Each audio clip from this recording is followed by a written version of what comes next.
13, 2018, 2023 की भांति इस बार भी विज्ञापन जारी किया जाए, क्योंकि आज राजस्थान में अगर किसी तरीके से परीक्षा करवाई जाती है तो राजस्थान के ये समस्त संविदा नर्सेज कर्मी कभी भी नियमित नहीं हो सकेंगे, क्योंकि आज ये अपनी ड्यूटी अपने 24 घंटे का अधिकतम समय अपनी चिकित्सा सेवा में देते हैं। एक एम्बुलेंस कर्मचारी सुबह के एम्बुलेंस में जाता है और शाम को घर पहुंचता है, वो कैसे पढ़ पाएगा?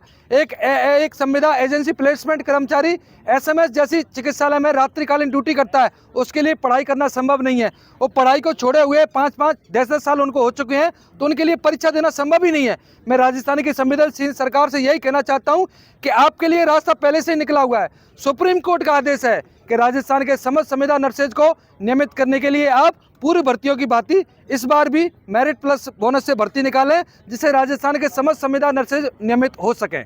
कॉन्ट्रैक्ट पे इतने समय से कार्य कर रहे हैं तो सरकार क्यों ऐसा चाहती है? अगर सरकार को परीक्षा से ही करवानी है तो पहले संविदा भर्ती के जो ठेके पे जो भर्ती करती है पहले उसको समाप्त करे। मैं बिल्कुल ये सरकार से पूछना चाहता हूं कि आप ठेके पे जो भर्ती करवाते हैं उसके लिए भी परीक्षा लेते हैं। एक नर्सेज कर्मचारी जो 3 साल का कोर्स करने के बाद संविदा पे लगने के लिए भी परीक्षा देता है। परीक्षा देने के बाद वो अपनी सेवाएं देता है 7,000 में, 8,000 में, 10,000 में, और 5-5 साल सेवा या 10-10 साल की सेवा के बाद उसे उम्मीद होती है कि मुझे बोनस अंक मिलने के बाद कहीं ना कहीं नियमित नौकरी का मौका मिलेगा। लेकिन वहीं उसको कहीं ना कहीं ये सुनने में आ रहा है कि परीक्षा करवा रहे हैं। जो कर्मचारी 5 साल पहले परीक्षा देकर आज सेवा में आया है, पुनः उसके लिए परीक्षा देना मुमकिन नहीं है, क्योंकि वो अपनी पढ़ाई छोड़कर चिकित्सा सेवा में लग जाता है। तो राजस्थान सरकार का ये रवैया ये मेरे बिल्कुल भी समझ में नहीं आता।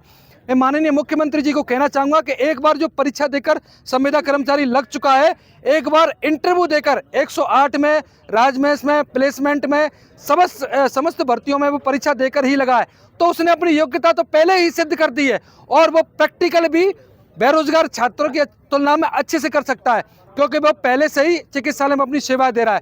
जब वो सेवा देते हुए उसके पास अनुभव है, चिकित्सालय को चलाने का अनुभव है, उसके बावजूद उसे परीक्षा देनी पड़ रही है, अपनी योग्यता साबित करनी पड़ रही है, तो ये दोहराई रीति ठीक नहीं है। इस तरीके से हमारे संविदा नर्सेज कर्मचारी कभी भी नियमित नहीं हो पाएंगे। अगर वो नियमित नहीं हो पाते हैं तो उनका भविष्य हमेशा अंधकार में हो जाएगा। इसलिए मैं कहना चाहूँगा कि विभाग को अपने निर्णय पर सोचना चाहिए। माननीय मुख्यमंत्री जी, चिकित्सा मंत्री जी को सोचना चाहिए कि जो पहले से ही कर्मचारी है उसको कर्मचारी बनाने के लिए जो नीति सरकार ने बनाई है उसका पालन उन्हें करना चाहिए। यही हमारी मांग है। अगर वो ऐसा नहीं करते हैं तो आज हमने रूपरेखा बना ली है और आने वाले समय में बहुत बड़ा आंदोलन राजस्थान सरकार को देखने को मिलेगा। जो भर्ती जो की जा रही है, जो भर्ती की जा रही है उसमें वो कहते हैं कि डबल इंजन की सरकार जो होगी वो अच्छी तरीके से काम करेगी। तो क्या जो कॉन्ट्रैक्ट पे बहुत समय से अल्प वेतन में कार्य कर रहे हैं, इस तरीके से इनको बाहर करके क्या इन लोगों को भला कर पाएगी सरकार? वर्तमान सरकार ने जो कॉन्ट्रैक्ट पे पहले से कार्य कर रहे थे उनको 8,750 लोगों को अभी नियुक्ति देने का कार्य किया है। इससे पहले भी गत 2 वर्ष के कार्यकाल में समस्त कॉन्ट्रैक्ट एम्प्लॉइयों को नियमित करवाने के लिए सरकार ने नियुक्तियां देने का कार्य किया है। अब तक राजस्थान सरकार ने अच्छा कार्य किया है, लेकिन वर्तमान में अपनी पॉलिसी क्यों बदलना चाहती है, ये कहीं ना कहीं मैं सरकार से पूछना चाहता हूं।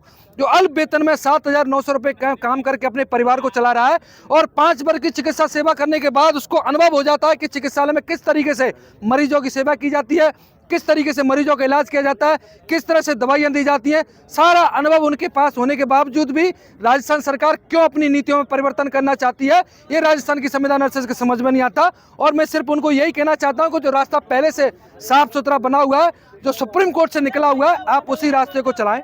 आपने यहाँ पर मीटिंग की है, इसमें क्या आपका निर्णय हुआ है? निश्चित रूप से राजस्थान के 41 जिलों से आज संविदा नर्सेज के सभी जिला अध्यक्ष और प्रतिनिधि पधारे हुए हैं।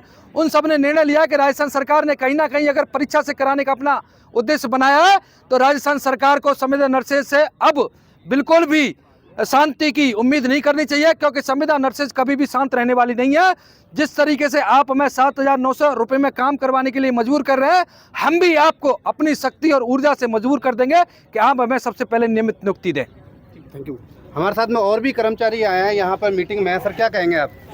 आज हम तमाम राजस्थान पूरे प्रदेश से आज हम तमाम नर्सिंग कर्मी यहाँ पे एकत्रित हुए हैं, जो हमारी नर्सिंग वैकेंसी के लिए न्यू भर्ती निकलवाने के लिए एकत्रित हुए मेरिट प्लस बोनस से चाहते हैं। जैसे कि अभी हमारे सीनियर लीडर है, हमारे सीनियर साथी है पवन कुमार जी मीणा ने बताया है कि काफ़ी समय से नर्सिंग कर्मी अल्प वेतन में काम कर रहे हैं, उन्हें प्रैक्टिकल का भी अच्छा नॉलेज है, वो इंटरव्यू दे के आते हैं, चाहे प्लेसमेंट एजेंसी से है, चाहे एनएचएम के थ्रू है, वो एग्ज़ाम दे के आते हैं तो उनकी उनकी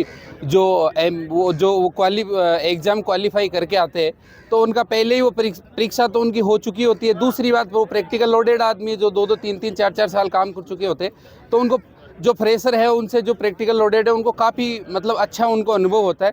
तो हम राजस्थान सरकार से यही उम्मीद करते हैं और हमारी यही उम्मीद है कि आगामी जो नर्सिंग भर्ती है वो परसेंटेज प्लस बोनस से निकाल के भर्ती निकाल कर और हमें उसका लाभ देवे, ताकि हम काफ़ी समय से 8,700 या 9,000 में जो भी काम कर रहे हैं हमारा भी पालन पोषण हो सके, हमारे परिवार का भी हो सके। बस हम राजस्थान सरकार से यही उम्मीद करते हैं। जैसा कि यहाँ पर ये निर्णय किया गया है कि जो भर्ती जो है